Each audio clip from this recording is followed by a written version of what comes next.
નમસ્કાર મિત્રો, વિડીયોમાં તમારું સ્વાગત છે। તો મિત્રો, અત્યારે હાલની ખૂબ જ મોટી અને દુઃખદ ખબર સામે આવી રહી છે। ત્યારે મિત્રો તમને જણાવી દઈએ કે ગ્રેટર નોઈડા ઇન્સ્ટન્ટ પેરેફેરલ હાઈવે પર ગાઢ ધુમ્મસની અસર અત્યારથી જ દેખાવા લાગી છે। અહીં અડધો ડઝનથી વધુ વાહનો એક સાથે અથડાયા હતા। જો કે મિત્રો, આ અકસ્માતમાં ઘણા લોકો ઘાયલ થયા હતા। જી હા મિત્રો, તો તમને વધુમાં એ પણ જણાવી દઈએ કે આ ઘટનાની જાણ થતાં જ પોલીસ ઘટના સ્થળે પહોંચી ગઈ હતી અને તમામ ક્ષતિગ્રસ્ત વાહનોને હાઈવેથી બાજુમાં ખસેડ્યા હતા।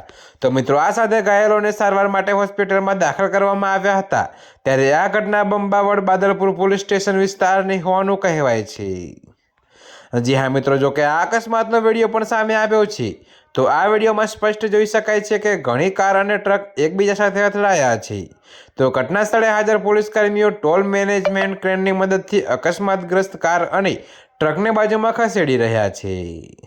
તો મિત્રો, પોલીસે જણાવ્યું કે ગાઢ ધુમ્મસના કારણે વાહનોના ડ્રાઈવરોને જોવામાં મુશ્કેલી પડી રહી હતી। જો કે આવી સ્થિતિમાં એક પછી એક અડધો ડઝનથી વધુ વાહનો એકબીજા સાથે અથડાયા, જેના કારણે ઘણા લોકો ઘાયલ થયા, જેમને હોસ્પિટલમાં દાખલ કરવામાં આવ્યા છે।